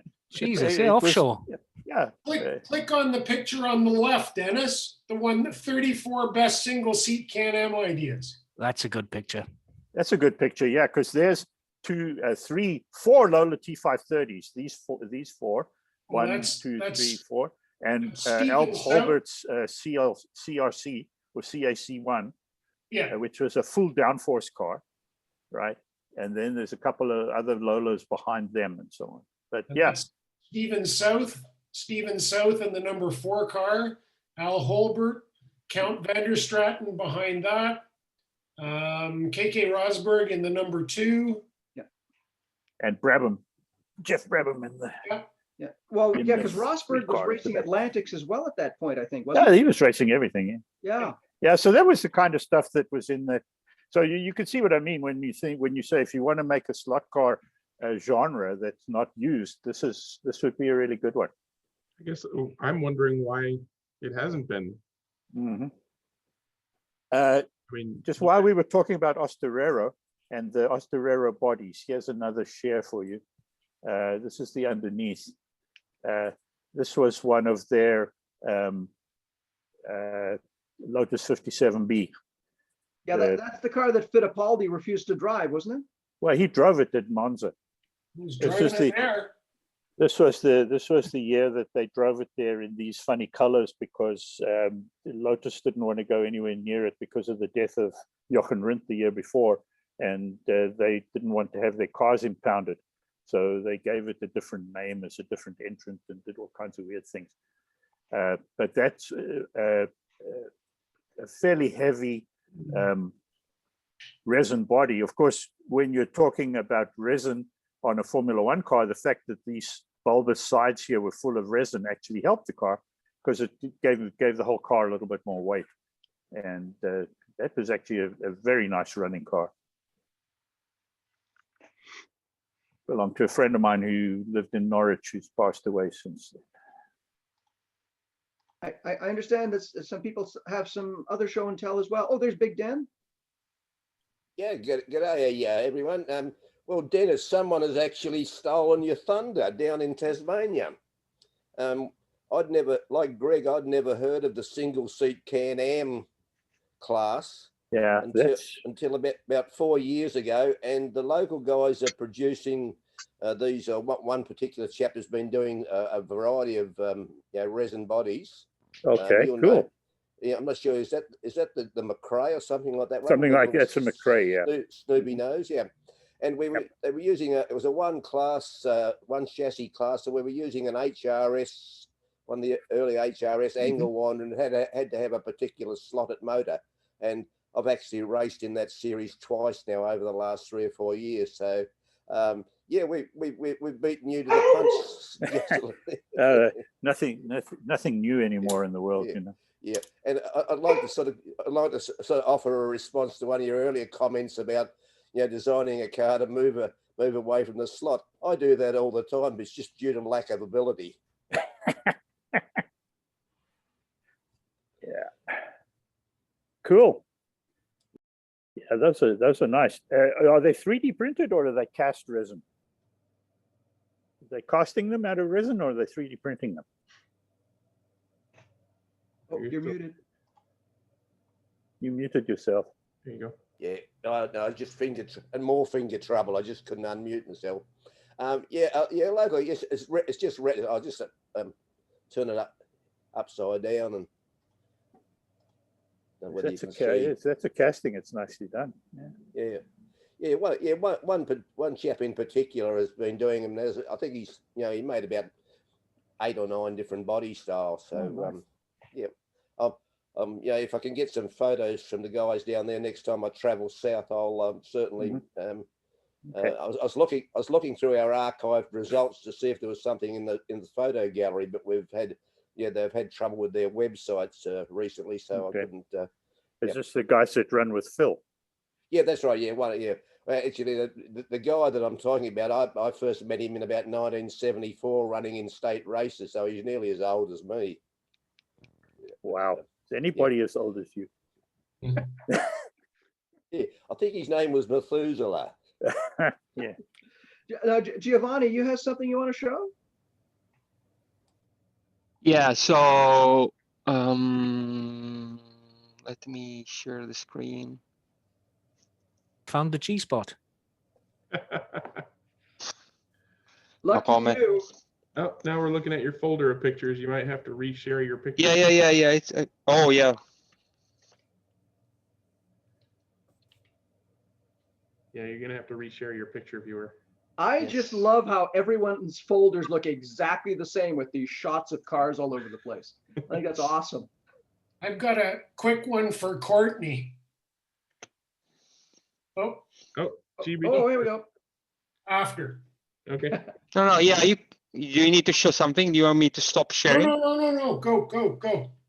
Okay, so this one is my last build for my oxygen kind of a series over here that we are. It's kind of loosely based on the Disca GT3 Racing. What we change mainly is the motor. So this is the Scalextric Vantage, so the Aston Martin. So the body is quite light, but usually what I do is reduce even further the weight with some Dremel. So this is the body after basically I worked it out. I removed the extra materials that. So what you've done is the Penske equivalent of acid dipping your body. Kind of, yes. So except just from the inside. Right. Yeah, well, okay. So, but there are a couple of spots where the Dremel, I mean, the burr went out and start chewing a bit on the outside of the body, which, ouch. I mean, but it was not as bad as I can do. So this quite come out pretty good. So basically, I think the original body was around the 16 grams mark. So I just cut down to around 4 grams. So the aim That's a lot. is to That's try. 25% nearly. Kind of, yeah. I mean, I can kind of reduce even a bit more, but it was like 1 hour-ish that I started doing it, and I didn't want. It's not a nice job, so I just try to do as quickly as I can. If you take people like Tamar, they will go down with this body. They can go down to 10 grams, but I don't know. I mean, he has a lot of patience. Let's say that I don't have. So the goal is to try to get the body to 19 grams, so including everything. So that is the minimum body weight for the class. So, and then I was doing some extra dry measurement here in order to see, okay, if I put the windows, the lights, front lights here, and the wing, original wing, so I'm around the 17.6, and I still need to kind of put the interior. So interiors needs to be fully decorated and looking nice. So that's what I like about this competition, that you're not just raising shitty bodies, or yeah, it has to be something that looks like a real model. As you can see on the back here, the real lights element actually, usually I would remove as much plastic as possible, but this stuff over here on the back actually has several other functions. So there is one is the body post for the back, and also there are 2 small tabs here that are holding the interiors, and these will be useful for putting the interiors back. So the original interior is, so these are on the first row here is a M6, and on the back there is the interior, so for the Vantage. So basically I'm vacuum forming this myself. So I took the original interior over here and then using some kind of, you know, these plastic reusable plates. They are black over here, as usually in New Zealand, everything is black. So we kind of put on the oven and then vacuum form it directly on top of the element. I mean, on the original interior, and they come out pretty good. I did the same for the M6 because the Lexan interior that Sideways produces is shit, so don't spend the money on that. And so I used the one for the Carrera M6.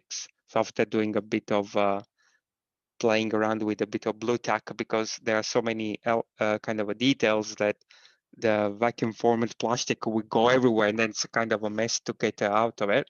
So I need to put a bit of blue tack like around the helmet, so and the seat, and they come out really nice. So this is the car on the truck. So testing the lights. So let me see. So a bit of repetition here. So, and this one is a comparison shot with this is on top is the original interior, and on the bottom is the Lexan after I painted decorated. And I moved also over the roll cage because I like to kind of make the interiors as realistic as possible, even though nobody's gonna see them, but it's my personal achievement, let's say. And this the car fit with everything in. So Lexan interior, lights, and windows, wing, and mirrors. 20 grams. So basically I'm 1 kind of gram that I would kind of need to kind of chew up. So the lights, so this is also something for David if he's gonna, David Latterman, I think. So if he's gonna look at these later on. So the lights, I'm using LEDs, SMD LEDs. So on the back, so I just glue them directly on the lenses, let's say. But on the front, I have some small ones. So the front ones, basically, lights element are, or the light elements are basically formed with these the lenses, and then there is a kind of a plastic black kind of support behind it. So what I do is I drill holes on the black support, put the LEDs through the support, and then put the lens on top of that. So the LEDs are on the outside, so kind of just touching the lenses, let's say. So which basically make them brighter than what you would have is instead it is shining through the support and then the lenses. I don't know if it makes sense, but I should have a better kind of picture. Nice. Yeah, so this is the car sitting yeah on the block. So I don't know if you can let me see, maybe not the best picture, but so do you see the LEDs here? Uh-huh. Yeah, so basically they are shining. So basically, as I said, they are kind of sandwiched between the black support behind and the lenses on the front. So they are kind of look still reasonable, okay, I would say, and they are quite bright when they are racing. Because I mean, on the racing that we do over here, the last two races are kind of in dark conditions, so it's good to have lights. Nice. Now let me see.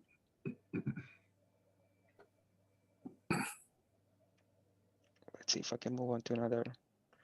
So for the chassis, so I'm using this is an Area 71 that is sold by Pendle. So basically, I was really excited because I got the chassis before I got even the car. So they put it out pretty quickly, and so the overall thing is around 88 grams, so which is okay. So I'm not using any weight, following Chris, otherwise not to put any extra weight if I don't need to.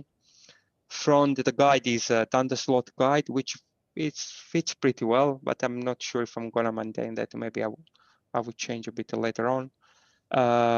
Ankle winder slotted chassis with the baby King, I think. So one of the difference compared to the Disca GT3 series is that over there you have to use the Scale Auto, what's the baby Sprinter, which is basically 18,000 RPMs, which is actually more than that. And then the rear wheels that we over there on the Euro series, so Disca Euro series, we use the sponge tires. Here instead we're using NSR tires, glued and trued on the rims. So this is the inside of the pod. So kind of so I also like, I mean, following like Tamar, let's say footsteps. So basically I like to have my wheels also looking nice. So I'm using inserts. These are from the Scale Auto Z4, which basically BMW kind of 5 spokes type of inserts with brake discs inside. So these are the top. So as you can see, this is the whole sensor. So this is what Alan was referring to. So if this one is not fixed properly, then you are gonna have issues with lap counting. So what we do, I mean, this again something that I learned from Tamar, is to use a bit of string rope. So glue it on the chassis and then fit the all sensor inside it in the right orientation, of course. And so far, I mean, even larger race, I never had any problem of losing up. The chip is B2, I think, so it's not C1. I'm not using it manually. I mean, there are several reasons why I don't like the C chip. So one is because the old sensor, I don't like that kind of stripe that they use nowadays. I prefer the wise one. Plus, there is no light kit that you can easily use for that chip, and I'm building my own light kit with a couple of resistors and some kind of a motherboard type of pin connectors. What And else? you got a exhaust flash on that light kit as well. No, not on this one. I'm just wondering what this is on the what's on the left hand side here. The right hand side. The left hand. Yeah, this side over here. Yeah, yeah. So this one basically are the connectors okay. for the back and the front that are going to be attached to the front lights and All right, rear okay, lights on the okay. body. Thanks. So because usually what you could do is this one, it's a what's a JST type of a 3-pin connectors. So usually you would, if when you have to remove the body, you should unplug from that stuff, but it's always messy. Instead of using these 2 pins, one dedicated from the front, the one from the rear, it's much easier to remove. Yeah. I don't know if let me, sorry. Yeah, So you see basically those 2 stuff gets attached to these 2 elements over here. And so one of the ideas is that basically most of the weight of the kit or the lighting kit is basically on the chassis instead of sitting on the body. But the thing is that I don't have any capacitor, so which means that when the card is slot, you don't have lights on, which basically you can have with other lighting kits. So I'm using it. Before you leave that top-down view, can I ask you, you've got, I can see your ferrite man is stuck with double-sided tape onto the front of the motor can, and that's a connector behind that, is it? Yeah. So is the motor, is the double-sided tape stuck on top of black electrical tape? Yeah, so basically that black light, yeah, exactly, yes, that's correct. I mean, would the double-sided tape not stick straight on the motor? No, it's on the on the tape. Yeah, it's sitting between the tape and. Yes, I was wondering why the electrical tape is there, because I would expect the. Correct. So it was there because this motor is coming from another car where basically I was not using this setup for the wiring. So the legs of the FM were attached directly on the motor what's it called, the terminals. So which basically means in order to avoid that the legs were gonna short the motor, I was using the this electrical tape. But it's completely, I mean, I could have removed this stuff and without, I don't have any kind of an issue. The reason why I'm using the double side tape or this foam tape is mainly for a bit of stability on this side, because otherwise these, I mean, I did a kind of not an excellent job with calculating the length of this wire over here. And so basically there is a bit of a tendency of the FM to move forward and then screw up all the setup of the chip, moving it a bit.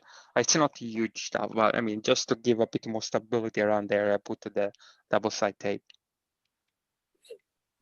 Okay. So I didn't put any kind of spring setup. I just I'm using like these large heads slotted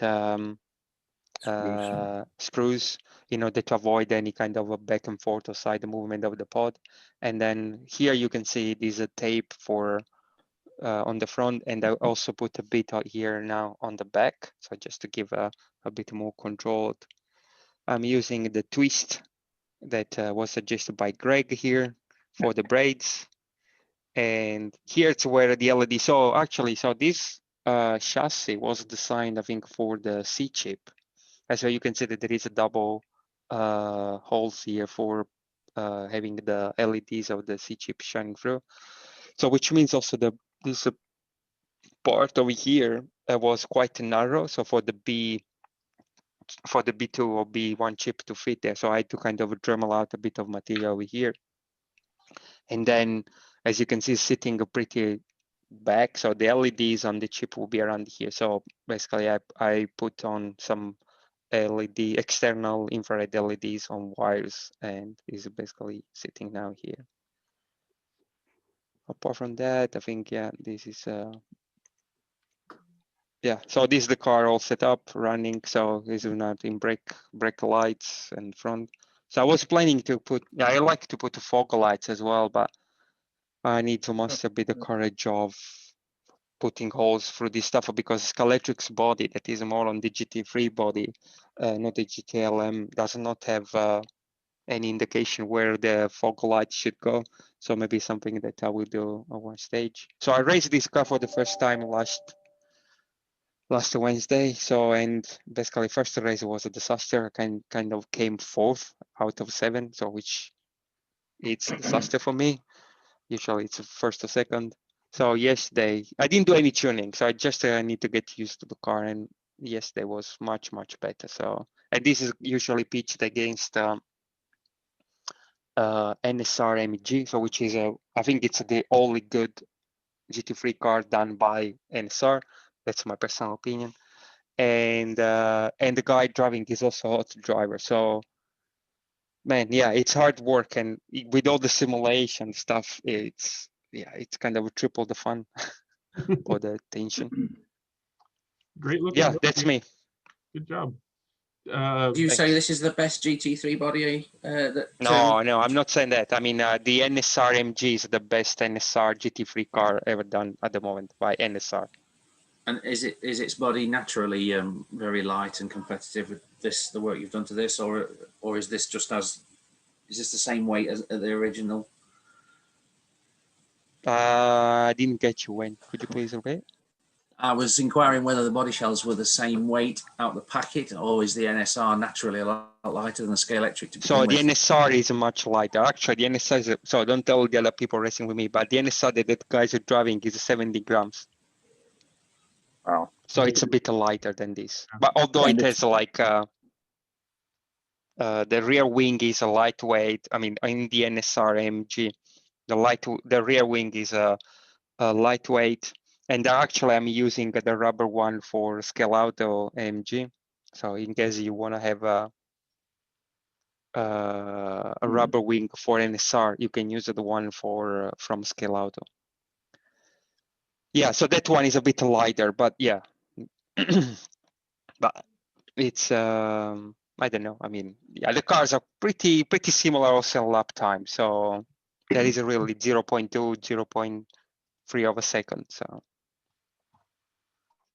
The thing that really struck me, Gio, about the internal layout of your car is that I don't often get to see the internal details of other teams' cars. And the way you have everything laid out, it's not at all the way we do it. The Gas Monkey team, the most successful cars have been built by Graham. And we still persevere with the lighting rig built into the body in its entirety, including the capacitor to keep the lights on. We also, you know, there's something about, and I'm looking at the gauge of the wires you're using, because I can see you're driving the lights from the chip. We don't do that at all. And our light rigs are, we try to build them without a circuit board to start with, just on wires. And they work really great, but when they go wrong, they're impossible in a race situation to fix. So it's gone back to a circuit board, and Graham gets the circuit boards designed and made and printed and etched, and those stick up inside the body, and you know, in the lowest place we can. But you know, I'm looking at how much you have on the chassis here. It's completely different. The way you have your ferrite man arranged, ferrite man, completely different.